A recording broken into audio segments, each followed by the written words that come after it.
This one was a technical mishap or something. So, I don't know. Hopefully the future works. Chucked it, somebody will back it up. Okay. I like people that help themselves. It's hot in here. Oh my God. You'll see, you'll understand someday. I give myself like 15 years, hopefully. Mine's less than 15 years.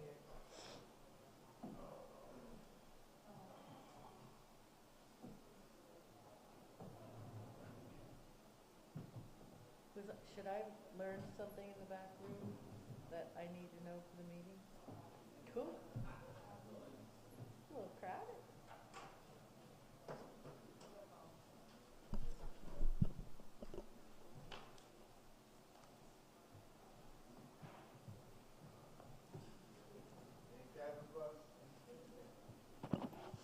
We're gathering the forces, so we'll be ready soon.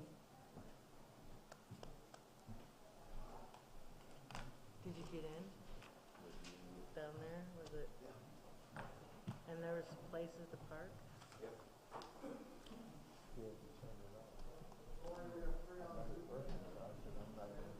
Okay.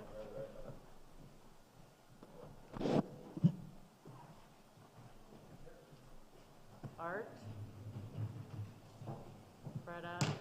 Erie City Council meeting comes to order. Roll call for the City Council meeting of Wednesday, March 2nd, 2022 at 9 a.m. Ms. Allen, Mr. Brzezinski, Ms. Flores, Mr. Keys, Mr. Nelson, Mr. Troop, Mr. Witherspoon.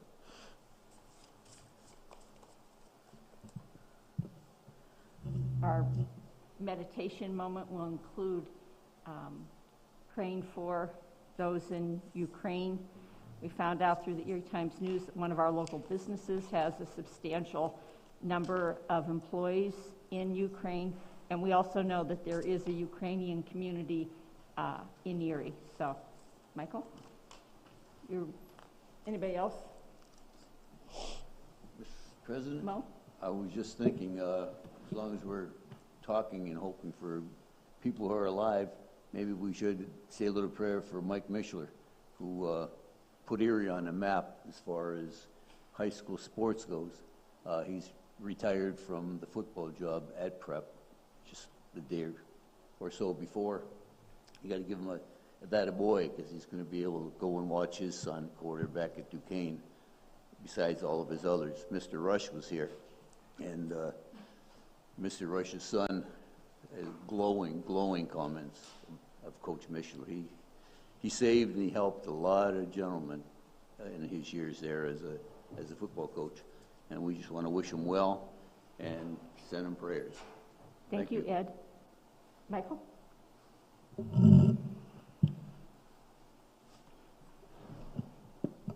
Dear Heavenly Father, we come before you today, first of all, grateful and thankful that we are able to gather in City Council chambers.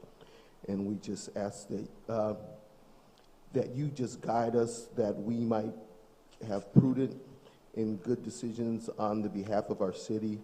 We want to take a moment and just think about the people in Ukraine and what they're going through, and we just send our hopes and our prayers that this conflict is resolved. We wish Mr. Mishler well in his new, as he retires and goes into the next phase of his life. We don't want to forget those who are less fortunate and those who are without, so we just pray for holistic healing within our community. Amen. Pledge of Allegiance. I pledge allegiance to the flag of the United States of America and to the republic for which it stands, one nation, under God, indivisible, with liberty and justice for all.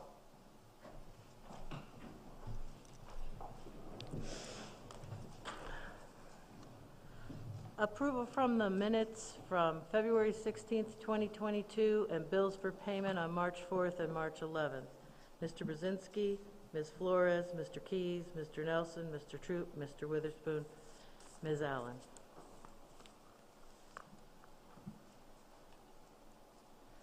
This takes us to repository sales.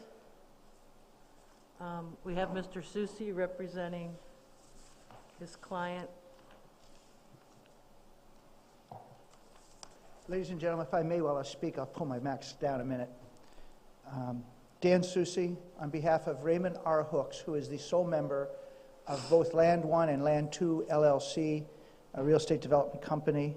Thank you for the opportunity to come. I have submitted a power of attorney on behalf of each LLC to the county when we submitted the bids and the affidavit of bidders. I believe that the copies may have been forwarded to you, but I have them. If you need them, I can provide them to Ms. Watson subsequent to the meeting. Mr. Hooks is unable to be here. He's from out of town. He's from Texas. And if you'll allow me to just start by reading his email to me. Dan, my wife is scheduled to go into labor at 8 a.m. on March 2nd, and I will have to depend on you and not be able to answer phone calls during the March 2nd, 9 a.m. meeting. So understanding that if we have questions, I may have to get back to you later, because as I left my office this morning and we emailed, he was getting ready to go into the delivery room. So thank you for that little bit of indulgence, and I told him to cut the cord if the opportunity was presented to him. I remember doing it myself. So, Raymond R. Hooks, he's not from Erie, but he sees a value in Erie real estate market. And the properties that are here he submitted under both names, Land 1 or Land 2, are vacant. There are no buildings on them. If you look at the index numbers, you'll see that some of them are contiguous to each other. And his plan for those is to combine them. I will probably file a combination deed, should he be successful with his bidding here, to put 2 or 3 of them together, which would make it a larger lot, more readily available for resale or for development. Somebody should decide to put up a house. He also has indicated, although I don't know if this is necessary today, but the new repository list will come out here, I guess, by the end of the month. And I think he's going to go look through that to see if any other new lots are coming on that may be very close proximity to the ones that are here present today, so that he can do all of this, continue with this plan of trying to put together some properties that bigger lots that would make them more conducive for development.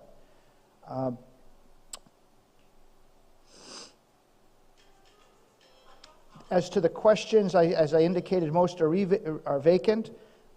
He wants to either develop them himself at some point. I can't tell you when that is because I don't know. He has other things on his mind right now. He has hired Kunso Landscape, because one of the concerns I know that the city has, is particularly if there's real estate, if there's structures on the property, would be the maintenance of the properties. And he has hired his company to do all-season maintenance, go in there to cut the shrubs, trees, branches, weeds, whatever has to be done here in the spring, cut the grass, and then they'll also rake leaves and plow the sidewalk should they be there throughout the wintertime. Just trying to, I guess, dress up those properties, which would assist the neighbors and then also make it more likely that they would be attractive for a subsequent buyer. If there's specific questions, he's given me a list in his response of what he wants to do with each lot, but should they be necessary, he would also instruct me to file some quiet title actions to make sure that the liens are divested. I mean, they're probably divested as a result of the sale, but should there be any other title defects, he will want to meet, he's planning to file quiet title actions so that they are fully saleable at some point in the future, should it be necessary. And Mr. Susi, could you just tell us where they are? And my second question would be, I'm just curious about, I know he's from out of town, but do you know how, and I know that there are out-of-town investors who look at, the different types of sales, repository, upset, or whatever, but do you know how he became familiar with what we have in Erie? I don't have an answer of how he became familiar. I can answer the question anecdotally. I have other clients, a couple of them actually, from Buffalo, just by coincidence, that are investing in buildings in Erie. I just did a closing for one about 2 weeks ago. I think it was Valentine's Day. They see a very valuable real estate market, probably because they believe that some of the properties are undervalued in their sense from where they come from, which I think is good for news for City Council, because if you have out-of-town investors, one side of the coin, the downside is that they could be slumlords that you don't ever track down, but they also could be saying, hey, look, we're going to try to get this market as it's going to go up and make money on it, which helps us as citizens of Erie County. I do know that there are other lawyers that I've had dealings with that have similar clients. In fact, there's one, I believe, that is from Seattle, and another one's from Arizona, because I've represented sellers of those buyers, for those buyers. I don't know if that directly answers the question, but it's out there, maybe through Zillow, maybe through other forms of internet news or information, that buyers are seeing that Erie market is a good market. These properties are all in the 5th Ward. They all have an 18 index, index number, so that they're all in the 5th Ward. They seem to be in the middle of the 5th Ward, Pear Street. I think some of the addresses, I'll catch up with this. Maybe Lori has that info. There's Pear Street, East 32nd, one on Bird Drive. There's some on East, there's 2 or 3 together, I think, on East. There's one on East 26th Street, Burton Avenue, and there's some 2 or 3 lots right on East 26th Street that are all contiguous to each other. So they're in the middle of the 5th Ward. I don't have a map with me to point exactly which ones they are. Thank you. 1700 block of East 26th, East 26th next to it, 1730 East 26th, Pear Street, Burton Avenue, 3615, and the other ones are lots that I don't have identified. But like he said, they're all together. Yeah, as to Land 2, if you look at the index numbers 122, 120, ending in 122, 123, and 124, they're all next to each other on East 26th Street in the 1700 block. There's another standalone vacant lot at 3615 Burton Avenue. That would be what Land 2 would be purchasing. I don't have an answer for why he's using different LLCs. There must be some accounting or tax reasons for that. There's a vacant lot on Pear Street, a vacant lot on East 32nd, and I believe those two, East 32nd and the one on Bird Drive are contiguous to each other. They just happen to be, one has a street address on Pear and the other has a street address on Bird Drive, but they are actually next to each other. So those two would be combined. And then there's another vacant one on Pear Street, which is very near those other two. Any other questions from council members? Yeah, could you repeat that? Because Pear Street and Bird Drive would not intersect. No, I might have misspoke, Mr. Keys. The property that was on Bird Drive,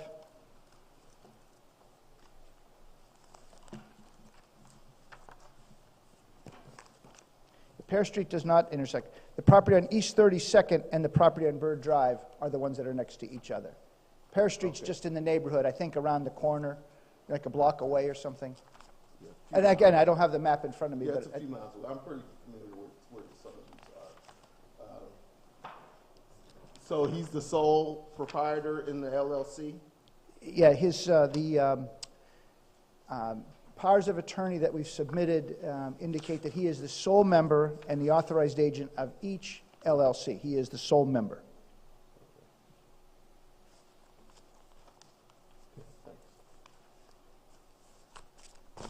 There's Any nothing other else. questions? Thank you. Thank you so much for the time. And I explained to Ms. Watson, if she needs anything else, she knows how to reach me, and I'd be happy to supplement the information. Thanks for your time. Madam President, I don't have a question for Danny, but I had mentioned once before, and I don't think we've done anything about it, we should have a built-in caveat when these people buy these properties. And if they automatically, if they're 30 days without cleanup, they get a fine. If it's 60 days without cleanup, they give the property back to the land bank or wherever it came from in the first place. That's the only way we can be sure that the properties are being developed in a professional and real way for the city. It's not going to do us any good to have all these properties sitting there. They buy them for $250, and then they wait. And then we have people who can hide in the high weeds. It's not a good thing. We can ask, we'll ask the city solicitor and planning code to get back to us on that, Yeah, because yeah. you're right, we never do any follow-up after a repository sale to Proactive. see if all the promises we've heard have been held. Merely a caveat. Thank you. I also want to comment that, especially with them getting such a discount for the property, I would hate for them to just be turning over and selling the property for a higher price later down the line, and the city didn't actually make the profit that could have been made. So I definitely want to monitor and keep track of what's being sold and how long they're keeping ownership of it before they're turning around and selling it, if we can make that happen. Thank you. Ms. Allen, if I may, this isn't directly related to my client, but maybe an attempt to address one of your concerns. In one of my capacities, I had been the solicitor for the Erie County Board of Assessment Appeals. And what happens, and I'm addressing your question, is that, and Mr. Betza can verify, I think, when a property is sold in the repository sale, yes, they're paying a minimum amount of at least $250, maybe they pay a little more. What'll happen, though, is that the assessment office will then trigger a change of assessed value back to what they had it listed for prior to the tax bureau taking it. So we may have a value, and I don't know what the value is. But it may be listed as a real estate value, a building value of about $5,000.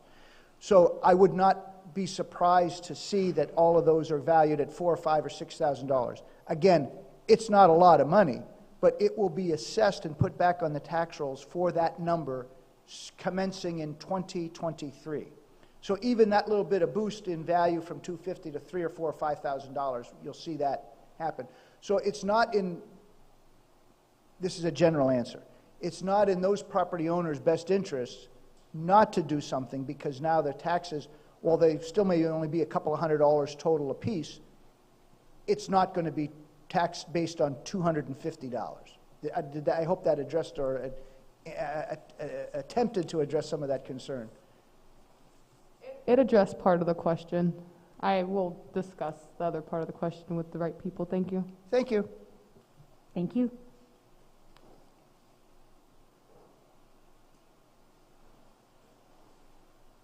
Any other repository sales? Is there anybody else to speak on repository sales? Then, Lori, I think we move to public comment, correct? Mm-hmm. Okay.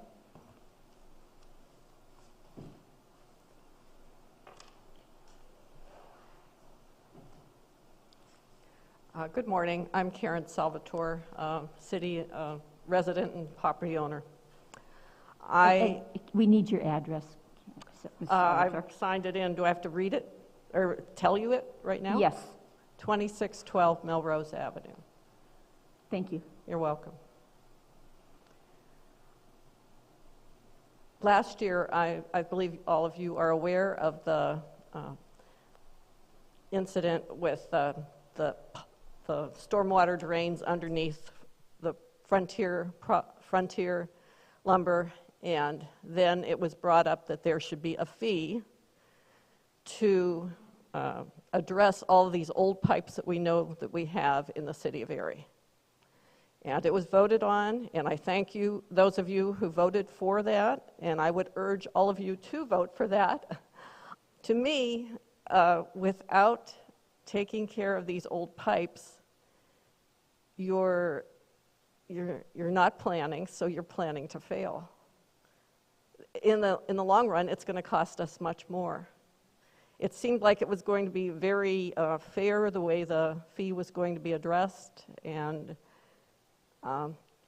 I would rather do the preventive things as a city owner, as a property tax, payer and so forth. I'd rather pay to have these pipes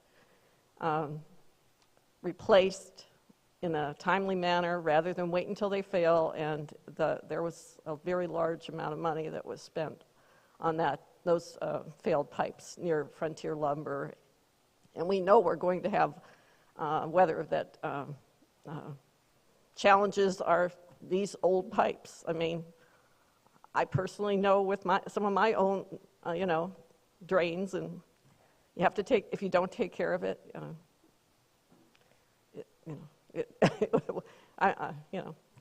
if I don't spend money on preventive on my own home, I'm spend like a few hundred a year. If I don't do that, I've been told I could be spending thousands. So I urge you, I know you don't want to put a fee on us taxpayers, but I think in this case, it's very wise to do it. So that's what I have to say, and thank you very much. Thank you very much. And I know that we would normally wait till the end of the meeting, but Renee, if you wouldn't mind just giving a really quick update, because I don't know if Ms. Salvatore will stay for the whole meeting, but I think it's important to let her know that the advisory committee is being formed, and we do have yes. a timeline now. So Yes, we're moving forward. We actually met with our consultant yesterday, Wood Consulting, and we're getting ready to open up a portal for people to apply to serve on a stormwater credit advisory committee. City Council directed us to create the policy and the process for property owners to appeal or to seek a credit. And so we're moving forward with that. That committee will meet, they will have 4 2.5-hour meetings to learn about stormwater and then to help make recommendations for what that policy and process should be. The 4 meetings will take place over 4 months. So within about 6 months, we should have a policy and process to bring back to City Council for review and hopefully approval. And we would be able to start with the stormwater fee in 2023.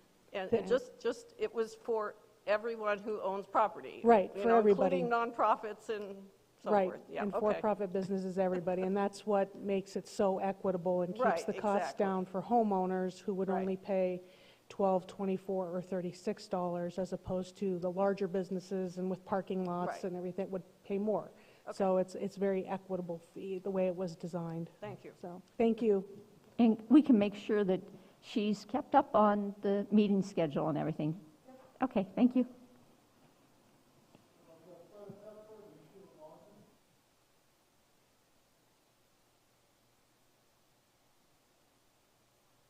This is Freda Tepfer. Can you hear me? Yes, we can hear you, Freda. This is Freda. Can you hear me? Okay, Freda Tepfer, 1738 West 23rd Street in Erie. The first thing I want to say is, in this morning's Erie Times News, the item that is in the agenda as for final passage was advertised as having been passed today. I don't think that was intended. You might want to be aware of that for the future. I want to be sure that in the development of the East Bayfront Greenway, that existing residents in the area be considered, consulted, that there be some kind of real community involvement process going on, that people are not unfairly displaced from this neighborhood in order to create a park, and this may become a gentrified neighborhood of Erie Insurance employees down the road. That's what I'm worried about. So you're going to be hearing and seeing from me pretty often, reminding you of the bad experience we had this year with snow removal and how many intersections, how many crosswalks were blocked by snow that the city's plows left in place.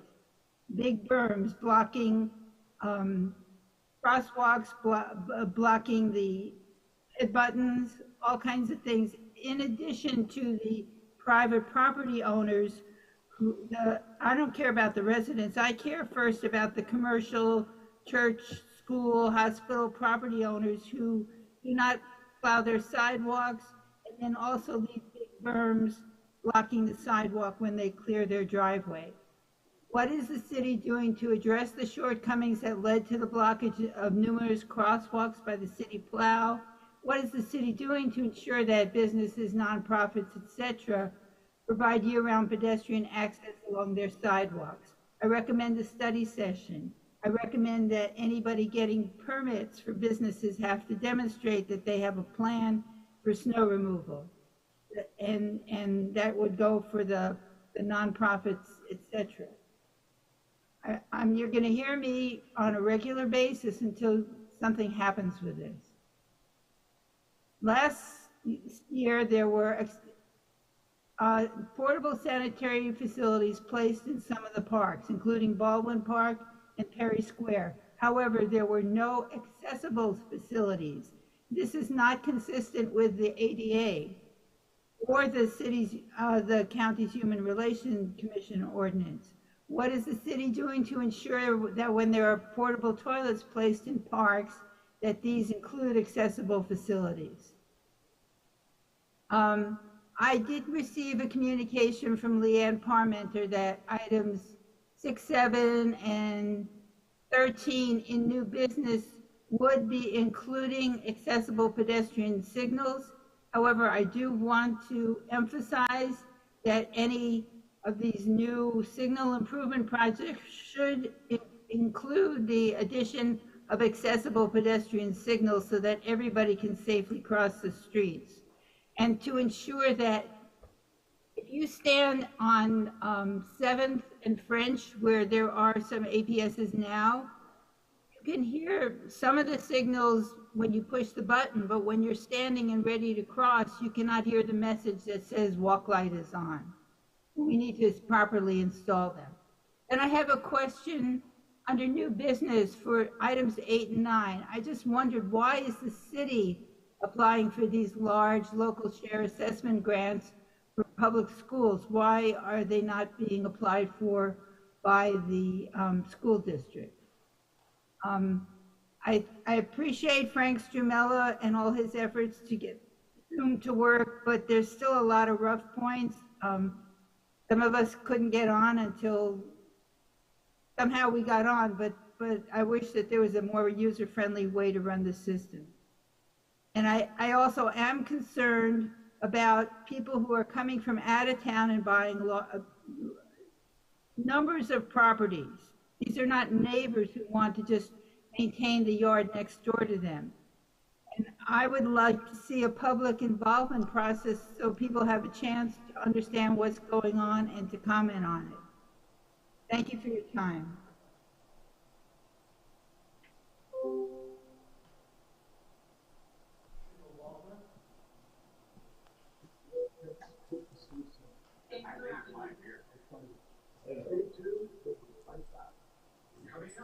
Hello.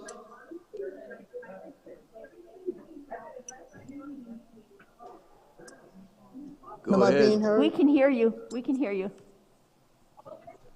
I'd first like to give honor and praise to my Lord and Savior Jesus Christ. And I just want to remind council that you are government over God's people. Sheila. And that God so loved the world. Yes. Don't forget to say your name and your address, please, okay? We can hear you, but you need... Sorry. Yeah. Forgive me. I've been waiting so long, I just forgot the protocol. But I'd like first to say to the council, good morning. My name is Sheila Wober, and I live here in the city of Erie. My address is 2011 Fairmount Parkway. Thank you. I first want to give honor and glory to God, and I just want to remind council of John 3:16. God so loved the world that he gave his only begotten Son. And the fact that I have been living in Erie for 25 years, in the state of Pennsylvania, where the Constitution of the United States was framed, in the city called brotherly love, and yet we have people living in Erie in housing that should be condemned, and we have billions of dollars in surplus, and as Dan Loftus said, for a rainy day, well, it's raining on poor people today. It's going to be raining on them tomorrow. And so the money is where the money is needed most. And we need affordable housing here in the city of Erie, because no human being should live in conditions that some human beings are living in. It is all rooted in hatred towards black people. And not only are black people suffering, but there are poor white people suffering because of the hatred of men's hearts. And so I can tell you all, as a government that should be resting on God's shoulders, to seek God, because giving money to Brock to build a gym, we have people that need housing, tearing houses down and not building something up. Let's think of others more highly than we think of ourselves, because the poor, as the Word of God tells us, is going to be with us always. The poor is not going anywhere. The Word of God also tells us that when you give to the poor, you lend to the Lord, and the earth is the Lord's, and everything in it belongs to God. So we need to do it God's way, so, and get it right, because nobody in the United States of America should be suffering, especially for the basic needs. And there's plenty here. The sins of the father will visit into the third and fourth generations. And that's what's happening. The evil hearts, because see, racism is a learned behavior. You're not born to hate. You're taught to hate. We need to, and the American concerned clergy, who are they concerned about what's been said? I asked Jerry Gordon at the NAACP meeting last Thursday night, what is their mission? He told me he would talk to me in private. Today is Wednesday. I haven't heard from him yet. And like I addressed him, the only people that are benefiting on this plantation is the white folk and the house niggas. We all should be benefiting, especially the poor. Thank you very much. Thank you. Anybody else, Frank?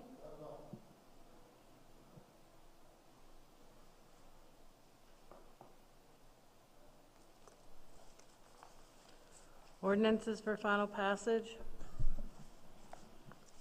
Council file number 16266. Official ordinance number 7, 2022, an ordinance amending Article 1501, 1503.21, and 1503.27 of the UCC ordinance, adopting the 2018 UCC in Chapter 11, Appendix E of the 2021 International Building Code for new construction, along with accessibility provisions contained in the 2021 International Existing Building Code, the IEBC, the 2021 International Plumbing Code, IPC, and the 2021 International Swimming Pool and Spa Code, ISPSP. Sponsored by Mr. Witherspoon, seconded by Ms. Flores. The council file ordinance number 16266, having been read, is hereby adopted, is now known as official file ordinance 7, 2022, be finally passed by City Council. Mr. Brzezinski, Ms. Flores, Mr. Keys, Mr. Nelson, Mr. Troop, Mr. Witherspoon, Ms. Allen. City Council passed official file ordinance 7, 2022 by yeas 7, nays 0.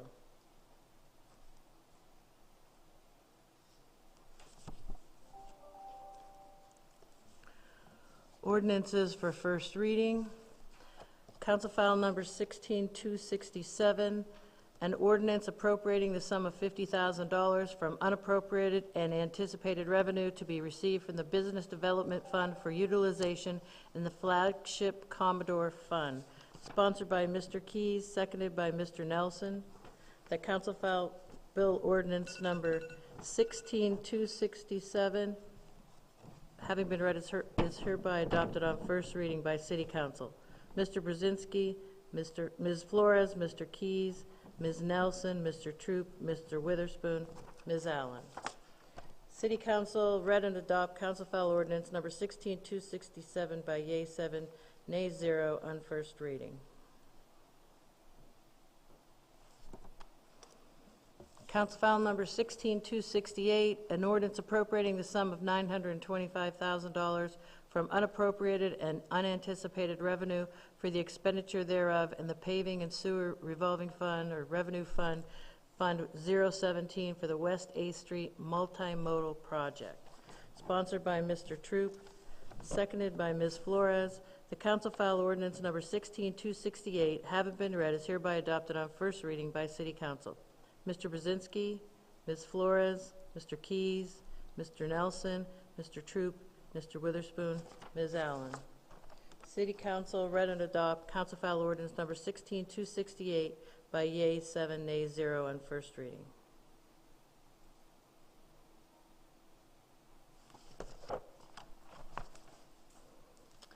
Okay, this takes us to old business.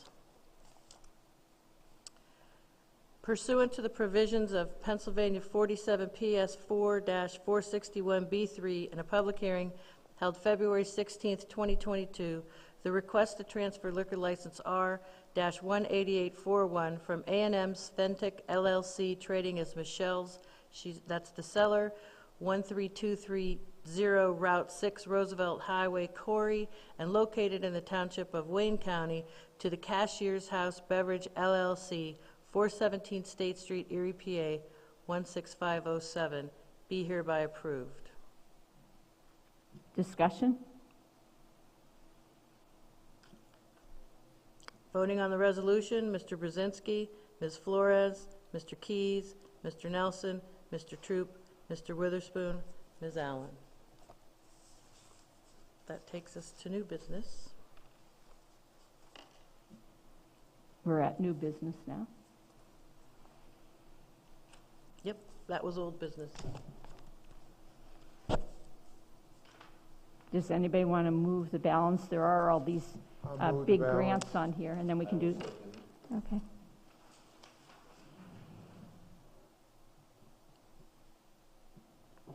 And then we do separations, Lori? Do I Any say- separations? Any separations? Madam President, I'm not going to separate them, but I want to give a that a boy or that a girl or that a people to the administration. We were promised in the past that the money that was coming in was going to be used to bring in more money. And a lot of these grants, there's millions of dollars out here, but the possibility of bringing another million with that, and that's a beautiful thing for the city. So I just want to thank those folks for working hard, and no 100% proof positive that we're going to get all those grants, but it sure is an opportunity, and I thank them for going for it. I know the fire department basically started on a smaller scale going after those grants, and I think everybody started noticing that it worked. Thank you. That's all I have. Mr. Betts, I was wondering if maybe we should separate one of those Commonwealth Commonwealth Authority grants so that we could just explain to people. I saw some questions about why are we applying when it's a school district thing. So I thought if we separated at least one of them, we could at least get an explanation. Or can we do that now before we, I want to do the right process here, so. What do you? I think as a general rule, if we're going to have questions, it's probably better to have the discussion now than either separate one. Okay. Vote on it. So All right. really what you have to do is a motion to approve everything on the agenda. Okay. A second to approve everything on the agenda. The next step would be discussion. We can have that discussion. If somebody says, hey, I need more, I'm thinking I want to vote no, we can then separate it. Okay. So could you just, for us and for our anybody who's watching, just explain I looked it up, but I can't recap what it is, what that authority does. Than I on this, so. Do you want me to go through all of them, or just the two? Or? I just think in general, Yeah, so- explain why we are part of some of these. So what we're doing is as Mr. Brzezinski stated, we're trying to go after all the funding that we can go after at the state level and the federal level. These are particularly state grants that opened up the deadlines March 15th. And so we've been meeting internally to prioritize projects that are shovel ready. I mean, these are ready to go. And so if you look at this list, we have 3 stormwater projects, 3 traffic signal improvement projects, 1 for a public safety complex, 1 for the fire department for the dive truck. They have like a 1978 old Furchess bread truck that they've been using, and it can be welded no more, so they really need a replacement. And then a bomb squad vehicle. Our bomb squad serves 14 counties, so we're really hopeful about that one, the dive team truck, the fire department serves all the communities on the bay with that, so also very important. And then the wastewater treatment plant serves, the city of Erie and 6 additional municipalities. The 2 for the schools, those are actually safe routes to school. We take care of those projects. We've been working with the school district and also with United Way on safer routes to school. And so we take care of the roadways, the sidewalks, those kinds of things, and the signals as well. So I don't know if anybody has any additional questions, but. Any other questions or discussion? Well, I'm all for us getting as much grant money as possible, but I also see local share assessment grant. Like, what is our local share? How much are we going to have to put into it? Is that my understanding? Is it incorrect? These are all projects that we were already doing or need to do. I don't know, I can't remember. Do you remember if there's a match? I can find that out. Okay, please do. Thank you. Yeah.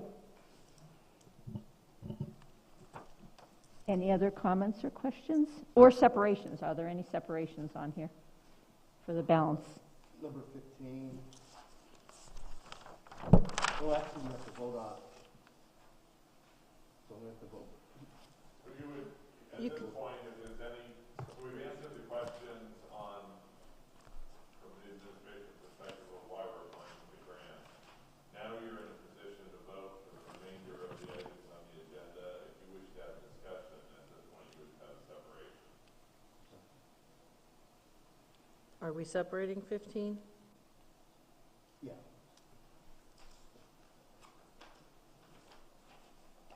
Any other separations? I think we're good to go, Lori.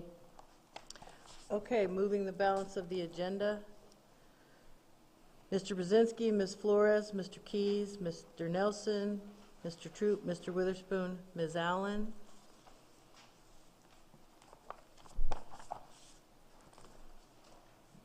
We have a resolution sponsored by Mr. Brzezinski, seconded by Mr. Witherspoon.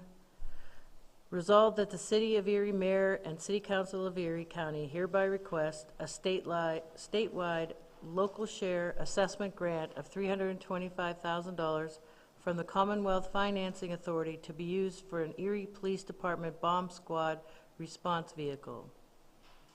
Be it further resolved, the applicant hereby designates Paul Lichtenwalter, Director of Accounts and Finance, and Joseph Schember, Mayor of the City of Erie, as the officials to execute all documents and agreements between the City of Erie and the Commonwealth Financing Authority to facilitate and assist in obtaining the requested grant.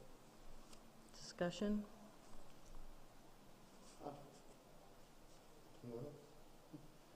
No, so our bomb squad, as you said, actually services a regional area. And so 2 questions was, what's the total cost of the vehicle? Is this the total cost of the vehicle? And are the other municipalities which we sponsor and will provide services to, are they gonna put any money in? In talking to Kim Thomas from the governor's office, she thought it was good for us to just apply for the grant and have letters of support from the other municipalities, because it's our police department that serves as, in mutual aid to all these other municipalities. So we would apply for the grant, they would write letters of support. So they won't be chipping in because we're applying for the full amount. Okay. Jointly. And so, do we work in concert with the people at the county also? Because didn't they have a bomb response unit?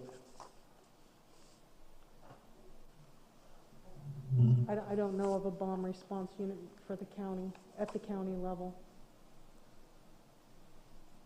It could be. We can ask the chief, but I don't know of one. I know ours serves 14 counties. Okay, thanks. Mike, Chuck? I talked to the chief about, or emailed with the chief about this week.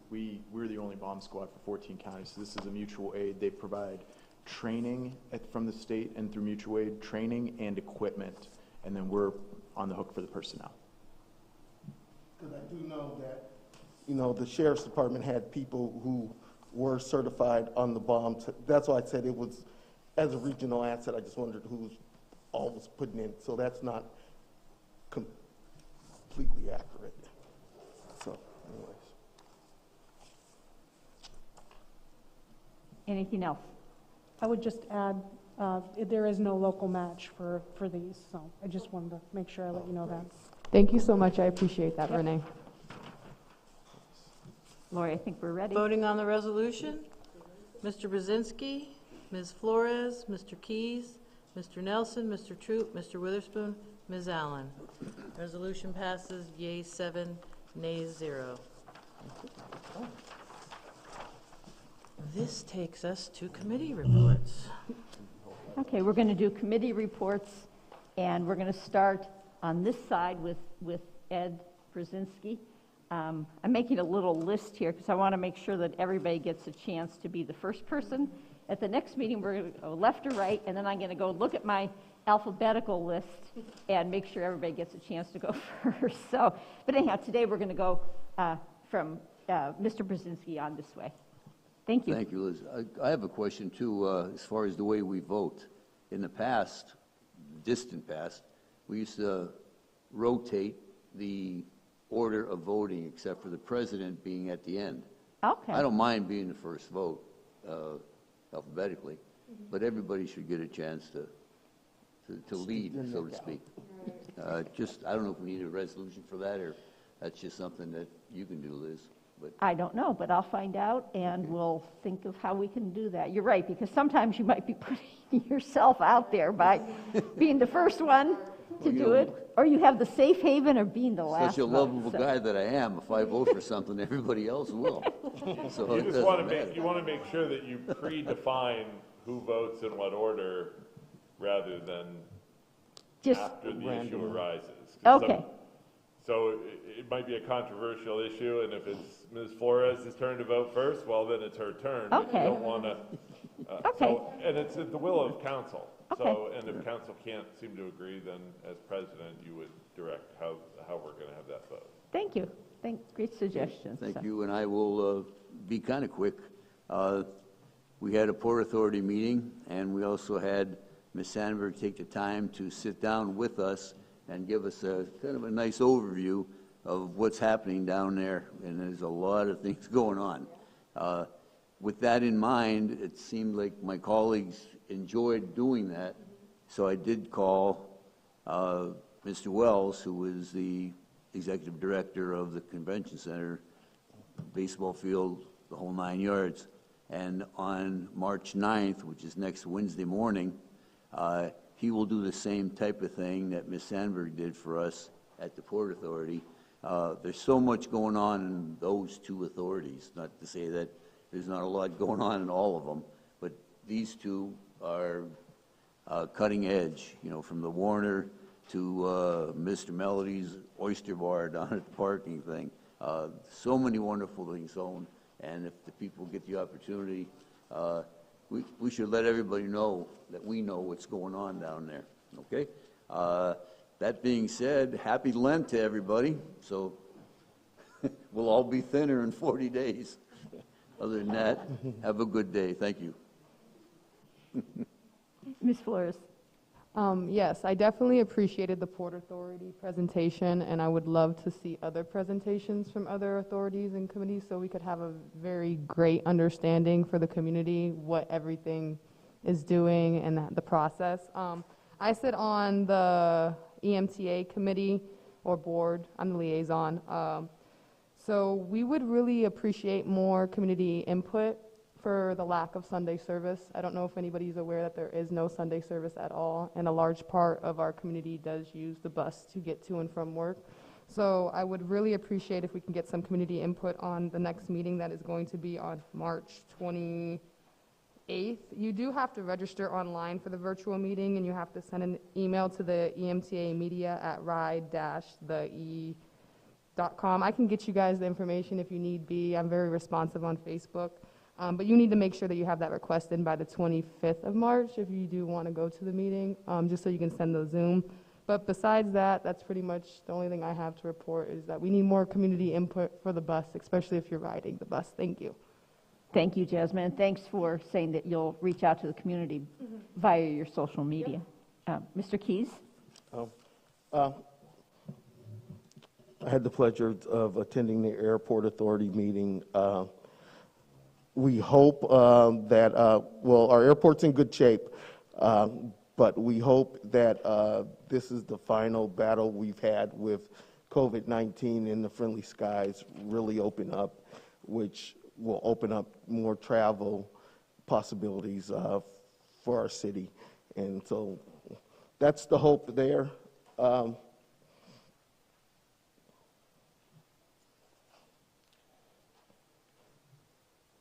Yeah, that's all I have to report today. Thank you. Mr. Troop? Madam President, I do not have a report today. Mr. Witherspoon? Thank you, Madam President. No specific report, just a thank you to the mayor and his administration for what was placed online regarding myself. I didn't know it exists until I received about 20 emails of congratulations. So then I went to see what was going on, and I appreciate it. It was a surprise, and I thank you for it. I also received a recognition certificate from the Erie Kiwanis Club yesterday for community involvement, you know, for all the things that folks said I did. I don't remember them, but I do it because it's me. And you don't do things for recognition, you do things to help people. And everything else will come your way. And if it don't, you keep doing it, you keep working it. You know, the basketball league, this is the 32nd year. But I can remember the first 2 years, we played skins and shirts because we had no support. From the third year till today, we have business and industry supporting us. We have the city of Erie supporting us. And can't tell you how many kids have gone through. One went to WNBA and one went to the NBA. And we have several NFL players out of Erie that played in the league. So that's why I do what I do. Thank you, Madam President. Thank you. Mr. Nelson? I went to a water authority meeting. It went well. They're still being done online. There was some personnel matters and some contracts that needed approved.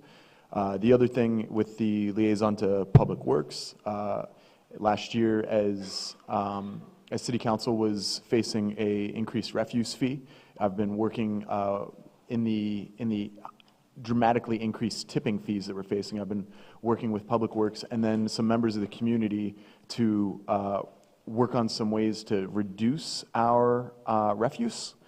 So it looks like we've got everything lined up as of last Friday to roll out a pilot with a few different recycling programs on a couple truck routes this summer in conjunction with Barron.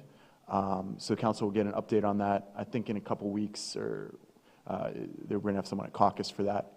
And then the Public Works is also doing a recycling audit because of, you know, for example, you can recycle your cardboard, but you can't recycle pizza boxes. So there's little stuff like that. So we're going to be, they said I could tag along for this one. I'm pretty excited about it. We're going to tag along, and they're going to do an audit of 250 households and see all of the recycled items they collect and see how much of it they end up having to throw away because it's not properly sorted. So just a reminder to residents to keep an eye on their recyclables so it saves our recycling fees if it's $1 and cents of it, and also our environment. And then I have a little poll on Facebook for that so people can guess what percentage of the recycled items that we end up just throwing away anyways. So, you know, being mindful of what our regulations are with that. So that's my updates. Thank you, everybody. The first thing I want to say is I want to thank all the council members, because this is a council that is really engaged. They've hit the ground running, new people who are veterans, and I'm learning so much by the initiatives that various council members are proposing. We had great questions last week when we met with the Justice Department. Ms. Flores is bringing her lived experience, all of us do, but her lived experience as a young person who is dependent on bus transportation. We have a lot of different perspectives here, but I really want to thank everybody on council. You're doing a great job, whether you're giving a committee report or you're out there in the community. I wanted to mention two things, and it might seem kind of weird. I'm going to talk about the State of the Union address. So why would Liz be talking about the State of the Union address? Two reasons. One of the things is that President Biden last night talked about getting back to work. He talked about the impact of COVID, especially on working women. Yesterday, I participated in a Zoom with some child care providers, and it's really important for us to understand some of the underlying issues that are out there. There's one child care provider on Payne Avenue that has a waiting list. There are families waiting to have child care for infants and one-year-olds. There's another child care center which can't hire enough workers, so they can't accommodate everybody who's looking for child care. The director of that center emphasized that this isn't a babysitting service. We're talking about the opportunity for early learning. And that person said that in the original package that President Biden proposed for Build Back Better, that this would help ease some of that problem. This is a statewide problem. It's especially acute in Erie. And I have some percentages that I can share with people at some other point about what the needs are out there. The second thing is, last night, if you listen to the State of the Union, you heard President Biden say, fund the police, don't defund the police. That was a line that caught a lot of attention. And it caught my attention because I spoke to somebody the other day who had served a couple of administrations ago, maybe more than that. Person's older than me, former member of the police force here. So I just said, what do you think about, adding new police officers? Good idea, but the question that some council members have asked, how do you sustain that? But that person said to me, so you're going to know how far back I'm going. Back in the Nixon administration, he said, I wasn't a fan, but the Nixon administration provided funding for police departments. And this person is very hopeful that, again, in Build Back Better, there might be a way to sustain the requests that communities are making for community policing. So I just wanted to mention that because what happens up there might not seem like it has a local impact, but there were two different ways that I kind of picked up on that I thought would be relevant to Erie. We're still working on getting a sort of legislative agenda, and I thank Renee for talking about the stormwater plan so that we know we haven't forgotten about it, but there's a process now, so it will eventually get to us. And I am working on a study session. I tentatively called it Getting Around in and Out of Erie. I hope for March 22nd, and I have a couple of different authorities to talk to. So if they could do short presentations, and then council can ask questions, and the people who are our residents will also learn some new things. And we have a study session tomorrow night at 5:30 on community development block grant funding. We don't know yet what our allocation is going to be. A lot of requests for funding. This is the normal stuff. This isn't ARP, I believe. So tune in or come in for that. And a week from Thursday at 7 p.m., there will be, it isn't city council, but there will be a session in city council chambers on design guidelines for part of downtown, voluntary design guidelines. So keep your eyes and ears out for that. That's from the Erie Downtown Partnership. Madam President, excuse me, could we have Mr. Brennan stop in maybe the next meeting, give us an update on Mr. Hagan's sign on 6th Street? Good idea. I will ask him. Thank you. Okay, thank you. And Ed, I'm glad you said that. Our next meeting, 2 weeks from now, if you remember, we have changed our Finance Committee meetings to 6 p.m., and for our caucus session, we will be hearing an update from PennDOT. And so we're trying to keep our meetings moving, but if you're marking your calendars for what's coming up, put that on there also. But our finance meetings are now at 6 p.m. at the third council meeting of the month. So Lori, we go to, Teresa's not here, right? So we go to Mr. Betza next? I do not have anything new for council. Okay. And then Renee? I already talked a lot, but I do have 4 quick things. So I just wanted to, these didn't get separated, but I want to thank council for voting on a few things. First of all, the 2 projects vacating those streets for Berry Plastics and Rarick Pacific. These are really important economic development projects that will stabilize over 350 jobs, bring in maybe 25 additional jobs, and really add $16 million in investment into the urban core. And so we're really grateful for those projects and for that vote. Also, the PennDOT multimodal transportation project on West 8th Street, just want to draw attention to that for residents. This is something we've been talking about for a while, but PennDOT projects take a long time to go through the full process, and so that's finally going to start in spring of 2022. And that's going to involve asphalt resurfacing, pavement markings, inlets, curbs, sidewalks, driveway aprons, ADA curb ramps, pedestrian lighting, tree planting, and a new traffic signal, including a left turn phase for both eastbound and westbound traffic at West 8th and Lincoln. So we're really excited to be getting underway with that. I also want to just mention 2 other things. Tomorrow's press conference will focus on our Kiva crowdfunding program, the Erie Hub. We have an exciting update to provide on that. And we'll have also just a very quick overview of the loans that were funded in 2021.